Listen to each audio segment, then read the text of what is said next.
Después tenemos el movimiento expresionista.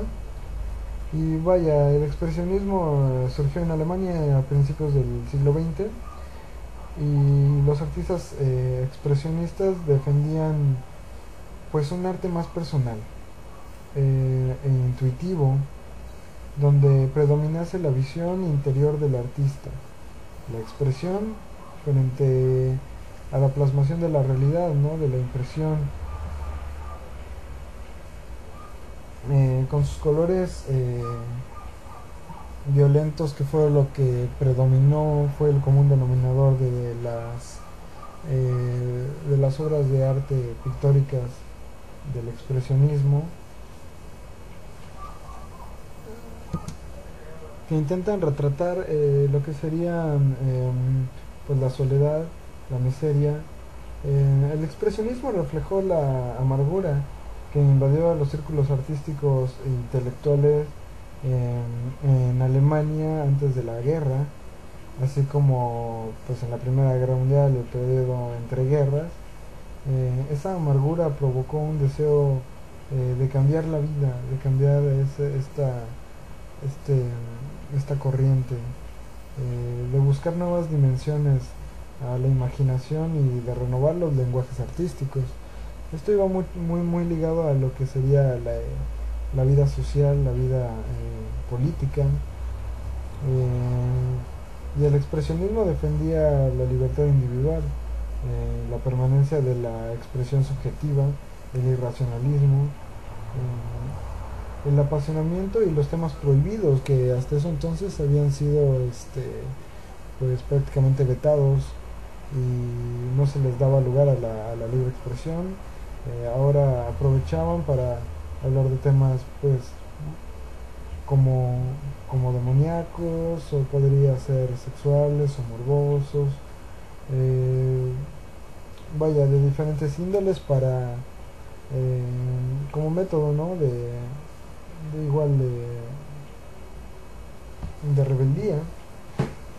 Esto intentó reflejar una visión subjetiva, una deformación emocional de la realidad a través del carácter expresivo de los medios plásticos, que cobraron una bueno, un significado pues de mucho peso, abriendo los sentidos del mundo interior, ¿no? Es decir, vinieron a representar una realidad que muchos tomaron como, como alterna, otros vinieron a formar parte de esta enajenación. A su vez, los artistas vanguardistas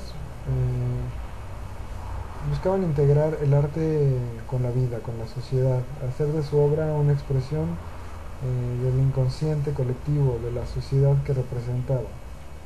A la vez, la interacción con el espectador provoca que éste se involucre en la percepción y comprensión de la obra, así como en la difusión y mercantilización, factor que llevará a un mayor auge de las galerías y de los museos.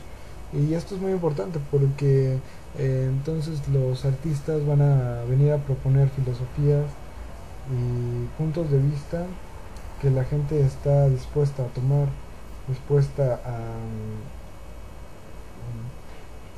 vaya a adoptar en su vida cotidiana. Estos conceptos no son nuevos, en realidad fueron inspirados por otras corrientes, pero vaya, es un fiel reflejo de las circunstancias históricas pues en las que se desarrollaron. El expresionismo reveló el lado pesimista de la vida, la angustia existencial del individuo que en la sociedad moderna, industrializada, se ve alineado, aislado. Así, mediante la distorsión de la realidad, pretendían impactar al espectador, llegar a su lado más emotivo e interior. Como ya decía antes, muchos de los cánones fueron retomados y hubo influencias, artistas como Edvard Munch, obras como El Grito, fueron los precursores iniciales de este movimiento, los cuales pues formaban un punto de vista de arranque del expresionismo. Esto pues se pudo eh, se pudo ver en todas las ramas del arte, ¿no? Desde la arquitectura, en donde se reflejó en Alemania, en Austria, en Dinamarca, en Checoslovaquia, incluso en Holanda.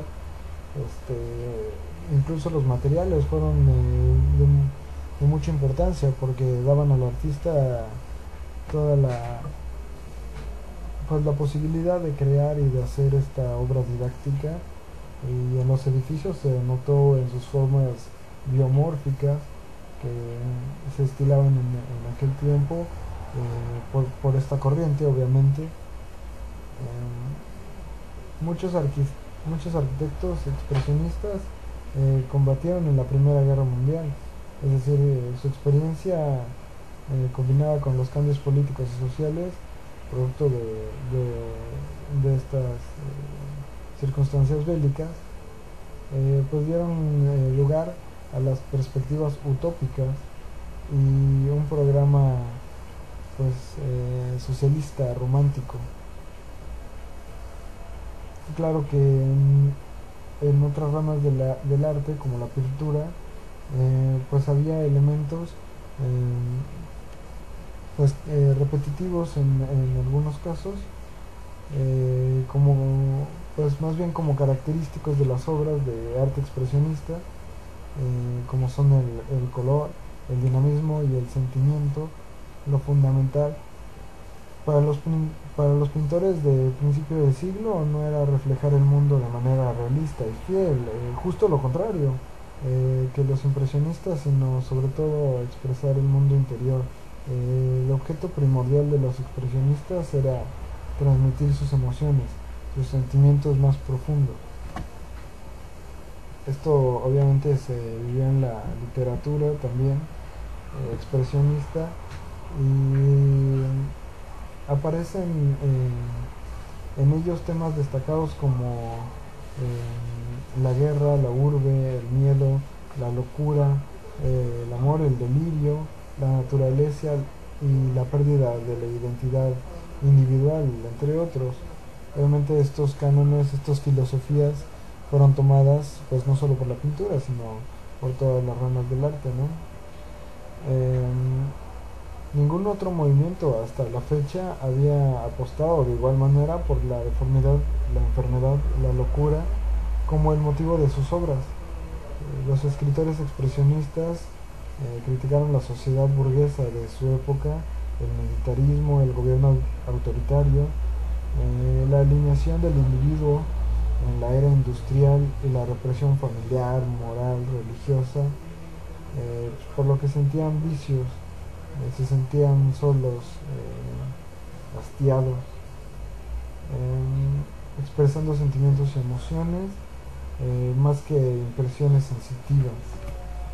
Esto desde luego repercutió en diferentes ramas como la música, en donde el expresionismo buscó la creación de un nuevo lenguaje musical, liberando la música